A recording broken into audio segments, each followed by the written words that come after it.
오늘 말씀은 누가복음 16장 14절로 31절의 말씀입니다. 함께 읽습니다.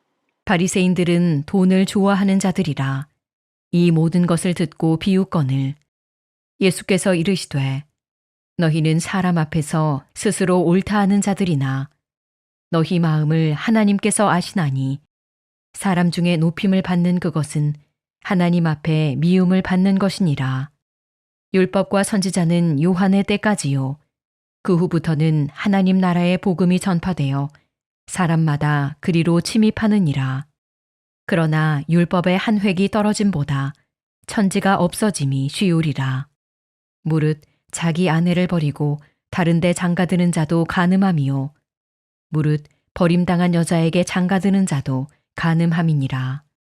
한 부자가 있어 자색 옷과 고운 베옷을 입고 날마다 호화롭게 즐기더라. 그런데 나사로라 이름하는 한 거지가 헌데 투성이로 그의 대문 앞에 버려진 채 그 부자의 상에서 떨어지는 것으로 배불리려 하매 심지어 개들이 와서 그 헌대를 핥더라. 이에 그 거지가 죽어 천사들에게 받들려 아브라함의 품에 들어가고 부자도 죽어 장사되매 그가 음부에서 고통 중에 눈을 들어 멀리 아브라함과 그의 품에 있는 나사로를 보고 불러 이르되 아버지 아브라함이여 나를 긍휼히 여기사 나사로를 보내어 그 손가락 끝에 물을 찍어 내 혀를 서늘하게 하소서.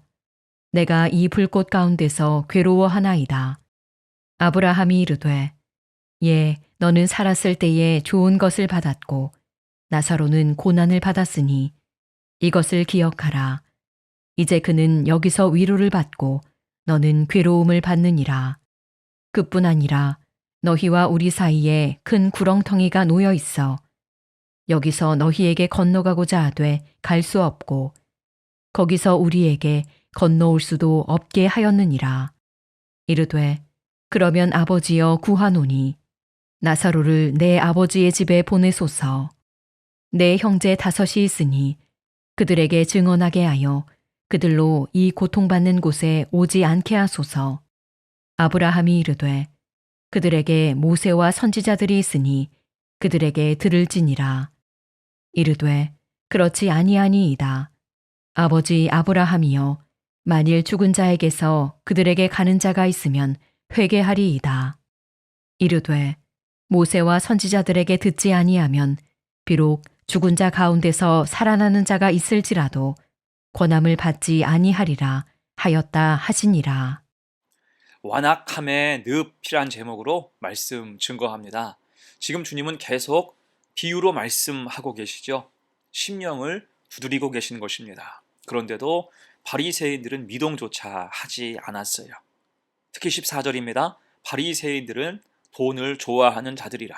이 모든 것을 듣고 비웃거늘.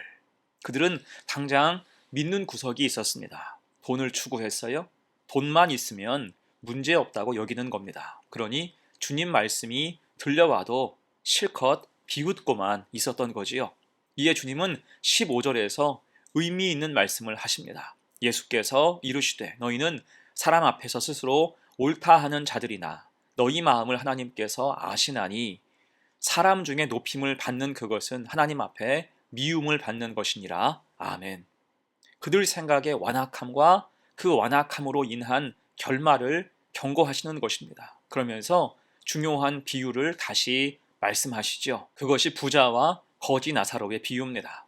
한 부자가 있었어요. 19절입니다. 한 부자가 있어 자색 옷과 고운 베옷을 입고 날마다 호화롭게 즐기더라.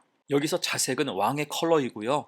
또 고운 베옷은 속에 받쳐 입는 아주 고급스러운 옷입니다. 그것을 입을 정도로 부자였고 날마다 호화롭게 즐겼어요. 자, 그런데 그 집 대문 앞에는 나사로라는 이름의 거지가 버려져 있었습니다. 20절, 21절이에요. 그런데 나사로라 이름하는 한 거지가 헌데 투성이로 그의 대문 앞에 버려진 채 그 부자의 상에서 떨어지는 것으로 배불리려 하매 심지어 개들이 와서 그 헌데를 핥더라. 이 말씀만 보아도 이 사람 나사로는 너무 불쌍한 사람임을 알 수가 있습니다. 헌데투성이라고 하면 몸에 상처가 가득한 거예요. 그러니까 불쌍한 몰골로 무엇이라도 얻어먹고자 부잣집 앞에 온 것입니다. 그런데 개들이 와서 헌대를 핥을 뿐 아무것도 얻지 못하게 됐어요.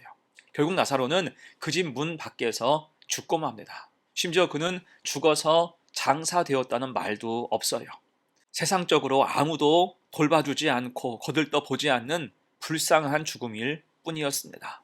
하지만 놀라운 것은 그 다음 장면이죠. 22절입니다. 이에 그 거지가 죽어 천사들에게 받들려 아브라함의 품에 들어가고, 그 거지는 죽어서 천사들에게 받들려서 아브라함의 품에 들어갔습니다. 여기서 아브라함의 품이란 믿는 자가 하나님 앞에 갔을 때 누리는 복의 자리를 의미해요.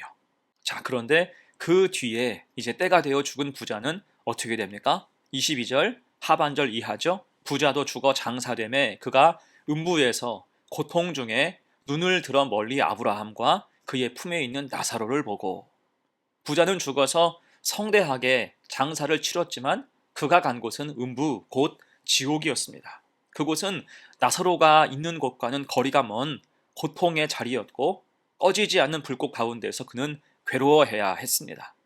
세상에 살면서는 산의 진미를 누리고 온갖 좋은 것을 다 누리던 그가 정작 간 곳은 고통 가득한 지옥이었다는 거예요. 이유가 무엇입니까? 그는 믿음이 없었을 뿐 아니라 이웃에 대해서는 철저히 무관심과 무정함만 있었습니다. 그저 자기 생각만 하는 사람, 돈이 있다고 그것으로 뭐든지 할 수 있다고 만족하는 영적으로 형편없는 사람이었습니다. 곧 이 부자는 지금 누구를 상징합니까? 14절에서 돈을 좋아하고 추구하며 주님 말씀을 비웃던 바리새인들을 상징해요. 그들 인생의 뻔한 결말을 지금 말씀해 주시는 것입니다. 자, 아무튼 죽음 이후 상황이 바뀌어서 지옥에 간 부자는 이제 무슨 말을 합니까? 24절이죠. 불러 이르되 아버지 아브라함이여 나를 긍휼히 여기사 나사로를 보내어 그 손가락 끝에 물을 찍어 내 혀를 서늘하게 하소서. 내가 이 불꽃 가운데서 괴로워하나이다. 지금 지옥불로 인해서 타는 듯한 목마름으로 참을 수 없어서 물을 좀 달라고 요청하는 거예요.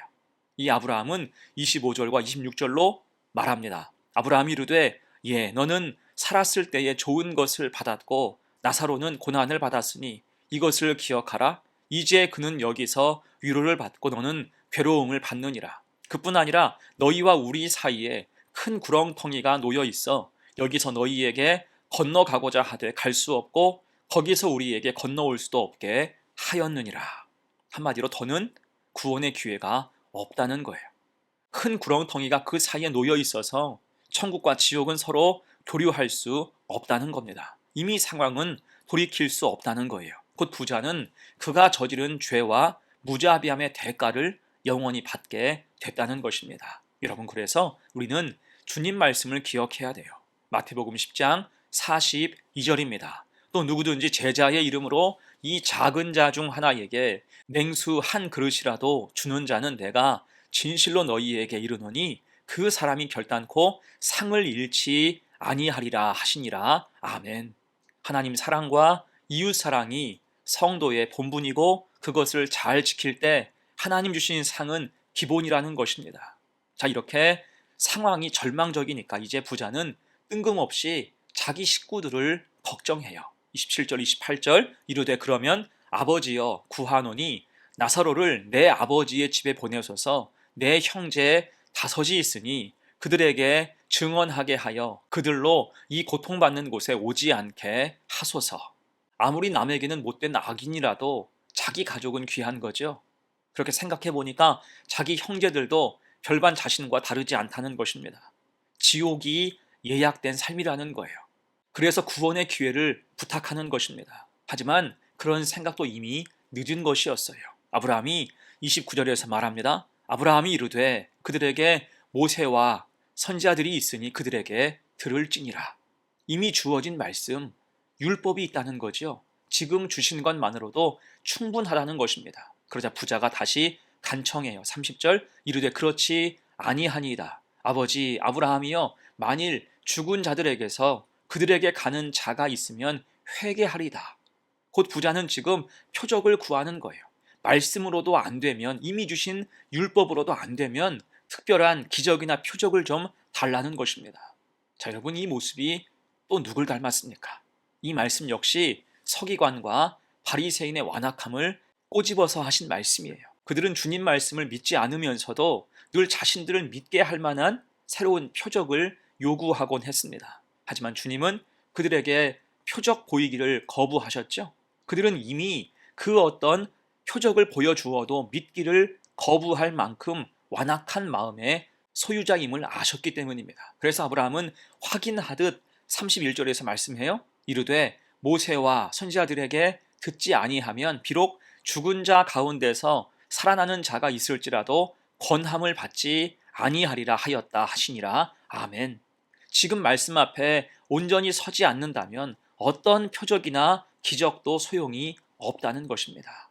자, 이제 말씀을 정리하면서 오늘 주님이 부자와 나사로 이야기를 통해서 우리에게 주시는 교훈이 무엇입니까? 완악함의 늪에 빠지지 말라는 거예요. 완악함의 늪에 빠지면 답이 없습니다. 말씀 앞에 그러니 바로 서라는 거지요. 표적이나 기적이 중요한 것이 아니라는 거예요.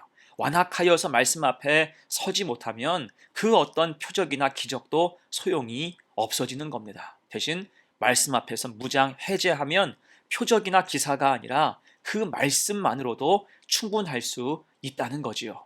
자, 또 하나의 교훈은 재물을 절대화하지 말고 그것을 선용하여 살라는 것입니다. 하나님을 영화롭게 하고 이웃에게 무심하지 말고 사랑하며 산다면 하늘 상급이 반드시 있다는 것입니다. 이 사실을 잘 깨닫고 하나님 사랑, 이웃 사랑의 삶을 살아가는 복된 성도가 되시기를 간절히 축원합니다. 아멘. 함께 기도합니다. 은혜로우신 하나님, 오늘 말씀을 통해서 완악함의 늪을 깨닫게 하시고 결코 거기에 빠지지 않게 하옵소서.